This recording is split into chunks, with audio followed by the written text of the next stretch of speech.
Hello friends, आज हम पढ़ने वाले हैं क्लास 10th के मैथ के चैप्टर नंबर 2 को, जिसका नाम है पॉलिनोमियल।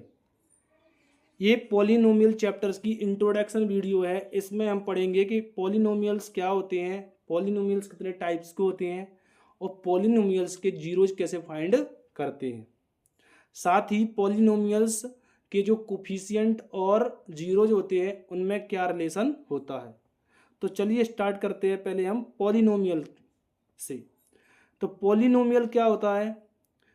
तो पॉलिनोमियल होता है, a polynomial is a mathematical expression composed of variables, coefficient and non negative integers exponent combine using addition subtraction and multiplication. यानी कि मैं इसको एक सिंपल तरीके से बताऊं तो पॉलिनोमियल क्या होता है। पॉलिनोमियल के लिए एक टर्म होना चाहिए, लाइक मान लो 5x। टर्म के साथ में एक वेरिएबल होना चाहिए, तो ये x एक वेरिएबल है यहाँ पे, और वेरिएबल के साथ में एक कोफिशिएंट होना चाहिए, तो कोफिशिएंट 5 है। साथ ही साथ जो वेरिएबल है उसकी जो पावर है वो नॉन नेगेटिव इंटीजर्स होना चाहिए। यानी कि यहाँ पर आप देख सकते हो x की पावर कितनी है, 1। कुछ नहीं है तो कितनी होगी, 1। तो ये जो 5x जो लिखा हुआ है, ये 5x एक क्या है, पॉलिनोमियल है। 5x क्या है, एक पॉलिनोमियल है। अगर मैं इसमें एक और टर्म ऐड करूं तो मैं आगे लिख सकता हूं 5x+9। तो इसमें अब कितने टर्म हो गए, 2 टर्म हो गए, यानी कि 2 टर्म हो गए। तो ये भी क्या है, एक पॉलिनोमियल है। क्यों? क्योंकि इसके पास एक वेरिएबल है, वेरिएबल के पास नॉन नेगेटिव इंटीजर्स की क्या है, पावर है, यानी कि यहाँ पे भी 1 पावर है। और ये किस फॉर्म कंबाइन करके लिखा हुआ, किसके कंबाइन से लिखा हुआ है, प्लस एडिशन के कंबाइन से लिखा हुआ है। और इसमें 2 टर्म है, तो इसको हम क्या बोलेंगे, एक पॉलिनोमियल्स बोलेंगे। एक और एग्जांपल समझाता हूँ। लाइक मैंने लिख दिया 5x² प्लस का 9x प्लस का 10। तो ये भी क्या है, एक पॉलिनोमियल है। क्यों? क्योंकि इसमें एक वेरिएबल है x की जो पावर है वो कितनी है, 2 है। ये नॉन नेगेटिव नहीं है। इसमें जो टोटल टर्म है वो कितनी है, 3, क्योंकि ये पूरा एक टर्म है, ये दूसरा टर्म है और ये तीसरा टर्म है 10। ये कांस्टेंट वैल्यू, ये भी टर्म है। तो ये तीनों के तीनों टर्म है, और इसलिए ये क्या हो जाएगा, एक एक पॉलिनोमियल हो जाएगा। तो अब चलते हैं हम कि टाइप्स ऑफ पॉलिनोमियल, इनकी जो पॉलिनोमियल होते हैं वो कितने टाइप्स के होते हैं। तो पॉलिनोमियल्स को मैंने यहाँ पर 2 टाइप्स में लिया है, एक तो डिग्री के बेसिस पे लिया है और एक टर्म्स के बेसिस पे लिया है। तो डिग्री के बेसिस का मतलब होता है कि जो पॉलिनोमियल में जो वेरिएबल है उसकी जो पावर कितनी है उसको बोलते हैं डिग्री। जैसे लाइक यहाँ पे पहले लिखा है हमारा डिग्री के बेसिस पे कांस्टेंट पॉलिनोमियल, यानी कि ऐसा पॉलिनोमियल जहाँ पे जो वेरिएबल होगा उसकी पावर क्या होगी, 0। इसको बोलते हैं कांस्टेंट पॉलिनोमियल। क्योंकि x की पावर 0 होगी तो इसका मान 1 होगा, तो ये कांस्टेंट वैल्यू आएगी, तो इसको बोलते हैं कांस्टेंट पॉलिनोमियल। सेकंड है हमारा लीनियर पॉलिनोमियल। लीनियर पॉलिनोमियल का मतलब होता है जहां पर वेरिएबल की पावर 1 होती है, लाइक 5x+9। यहाँ पर आप देख सकते हो जो वेरिएबल x है इसकी पावर कितनी है, 1। तो इसको बोलते हैं हम लीनियर पॉलिनोमियल। थर्ड है हमारा क्वाड्रेटिक पॉलिनोमियल। इस चैप्टर में हम इसी को पढ़ने वाले हैं। तो क्वाड्रेटिक पॉलिनोमियल क्या होता है, जहां पर वेरिएबल की मैक्सिमम कोटि या मैक्सिमम डिग्री कितनी होती है, 2। तो उसको बोलते हैं क्वाड्रेटिक पॉलिनोमियल। जैसा कि आप यहाँ पर देख सकते हो वेरिएबल की जो मैक्सिमम डिग्री है वो कितनी है, 2। डिग्री बोलो या इसको पावर बोलो, एक ही बात है। तो इसको बोलते हैं क्वाड्रेटिक पॉलिनोमियल। थर्ड है हमारा क्यूबिक पॉलिनोमियल, यानी कि यहाँ क्यूबिक पॉलिनोमियल का मतलब होता है जिसमें वेरिएबल की मैक्सिमम डिग्री कितनी होनी चाहिए, 3। तो ये हमारा क्या हो जाएगा, क्यूबिक पॉलिनोमियल। यहाँ पर आप देख सकते हो, यहाँ पर वेरिएबल की जो मैक्सिमम डिग्री है वो कितनी है, 3। इसको डिग्री बोलती है, डिग्री बोलो या आप पावर बोलो, एक ही बात है। अब चलते हैं हम टर्म्स ऑफ बेसिस के आधार पर, यानी कि टर्म्स के बेसिस पर जो पॉलिनोमियल्स होते हैं वो कितने टाइप्स के होते हैं। पहला होता है मोनोमियल, दूसरा होता है बाइनोमियल, तीसरा होता है ट्राइनोमियल। मोनोमियल्स का मतलब होता है ऐसा पॉलिनोमियल जिसमें ओनली वन टर्म होता है, जैसे 5x, लाइक 5। तो ये भी क्या है हमारा, ए भी एक टर्म है और ए भी एक टर्म है, और कितने टर्म है, इसमें एक टर्म है, यहाँ पे भी एक टर्म है, तो ये मोनोमियल हो जाएगा। दूसरा हमारा बाइनोमियल। बाइनोमियल का मतलब जिसमें दो टर्म हो, 5x प्लस 9, तो एक टर्म हमारा ये हो गया, एक टर्म हमारा ये हो गया, तो इसको बोलते हैं बाइनोमियल, जिसमें दो टर्म होते हैं। तीसरा है हमारा ट्राइनोमियल, जिसमें तीन टर्म हो, 2x² प्लस का 5x प्लस का 9, तो इसमें कितने टर्म है हमारे, तीन टर्म है, तो इसलिए इसको बोला जाता है ट्राइनोमियल। तो आपको अच्छे से समझ में आया होगा डिग्री के बेसिस पर पॉलिनोमियल और टर्म के बेसिस पर पॉलिनोमियल। अब चलते हैं हम नेक्स्ट टॉपिक की तरफ।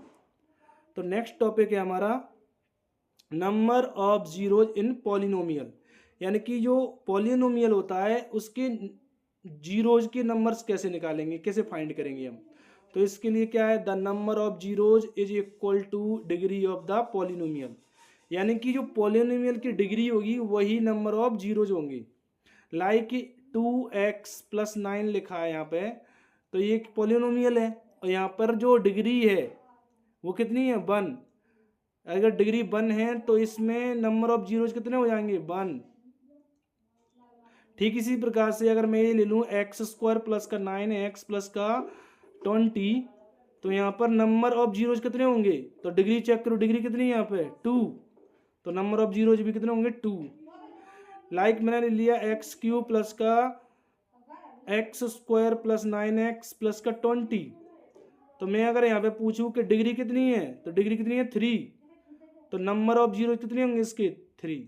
तो आपको समझ में आया होगा कि नंबर ऑफ जीरोज कैसे फाइंड करते हैं, जितनी डिग्री होगी उतने ही नंबर ऑफ जीरोज आएंगे पॉलिनोमियल के। अब हम चलते हैं नेक्स्ट टॉपिक की तरफ। नेक्स्ट टॉपिक है हमारा geometrical meaning of number of zeros in polynomial या पॉलिनोमियल। तो ज्योमेट्रिक मीनिंग क्या, ज्योमेट्रिक मीनिंग का अर्थ क्या है यहाँ पर, तो यहाँ पर कहने का मतलब ये है कि नंबर ऑफ जीरो कैसे निकालते हैं हम ज्योमेट्रिक तरीके से। तो इसमें हम नंबर ऑफ जीरो कैसे निकालेंगे, ये एक्स एक्सिस है, ये हमारी वाई एक्सिस है। एक्स एक्सिस पर कोई भी कर्व होगा वो जितनी बार कट करेगा उतने ही नंबर ऑफ जीरोज आएंगे हमारे। लाइक मैंने यहाँ पे एक कर्व बना दिया, तो अगर मैं यहाँ पर नंबर ऑफ जीरोज पूछूं तो यहाँ पर कितना नंबर ऑफ जीरोज आएगा 1, क्योंकि ये एक्स एक्सिस को एक बार कट कर रहा है, इसलिए नंबर ऑफ जीरोज 1 होगा। अगर मैं एक दूसरा कर्व लूं जिसमें आप देख सकते हो ये एक्स एक्सिस को कितनी बार कट कर रहा है, 1 2 3, तो यहाँ पर नंबर ऑफ जीरोज हो जाएंगे 3। ऐसे ही अगर मैं देखूं यहाँ पर आप देख सकते हो ये जो कर्व है वो एक्स एक्सिस को कितनी बार कट कर रहा है, तो 2 बार, 1 और 2, तो यहाँ पर नंबर ऑफ जीरोज कितने हो जाएंगे हमारे 2। या टच करे एक्स एक्सिस को या कट करे तो वो नंबर ऑफ जीरोज माने जाएंगे।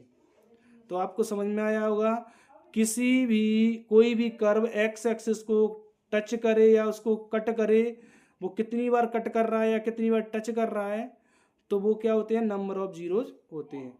जैसे यहाँ पर 3 बार कट कर रहा है तो ये नंबर ऑफ जीरो कितने आएंगे 3। अब चलते हैं हम नेक्स्ट टॉपिक की तरफ। ये इस चैप्टर का मोस्ट टॉपिक है, relation between zeros and coefficient in polynomial. यानी कि पॉलिनोमियल जो होता है उसके जीरोज और कोफिशिएंट के बीच में क्या रिलेशन होता है। तो पहले तो पॉलिनोमियल का मैं यहाँ पे स्टैंडर्ड फॉर्म लिख देता हूँ। स्टैंडर्ड फॉर्म होता है ax² plus bx plus c। ये होता है क्वाड्रेटिक पॉलिनोमियल का स्टैंडर्ड फॉर्म।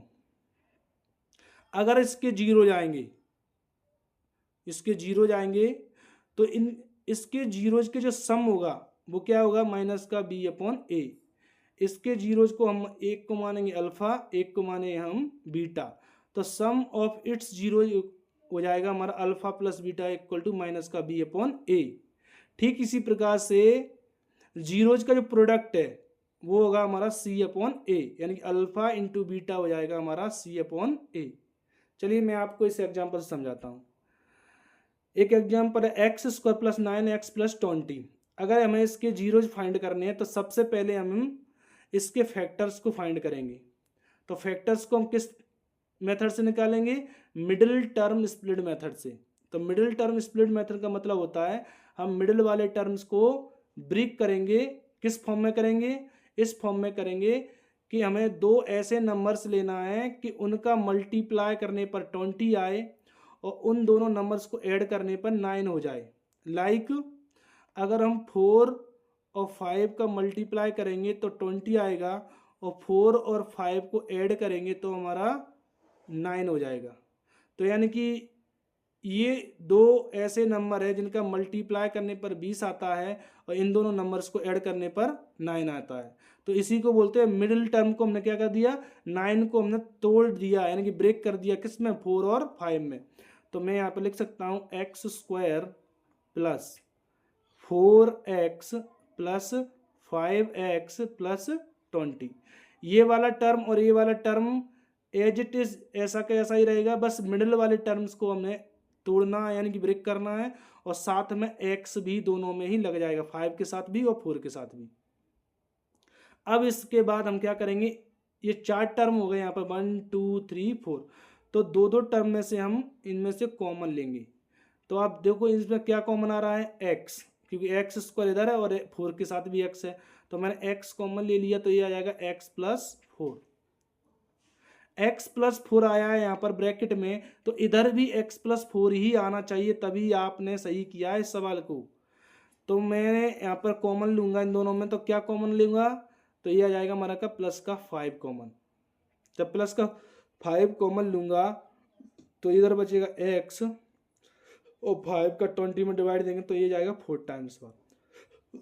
तो आप यहाँ पर देख सकते हो x प्लस 4 यहाँ पर भी आया है, x प्लस 4 यहाँ पर भी आया है, यानी कि आपने इसको सही तरीके से स्प्लिट किया है मिडिल टर्म को।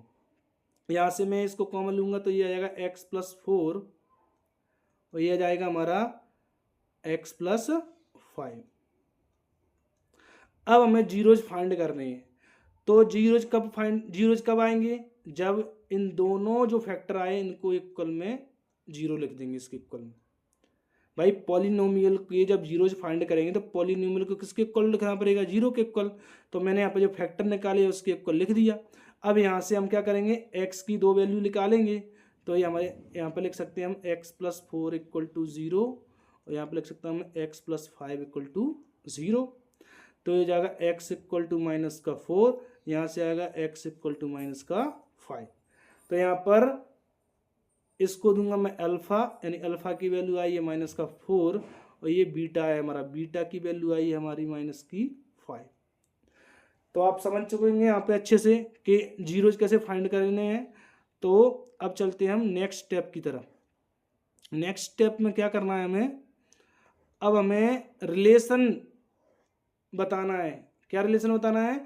जीरोज और कोफिशिएंट के बीच में, यानी कि ये जो पॉलिनोमियल है इसके जो कोफिशिएंट है, x का कितना कोफिशिएंट है यहाँ पर? तो x का कोफिशिएंट यानी कि a, एक्स स्क्वायर का जो कोफिशिएंट होगा वो a की वैल्यू होगी,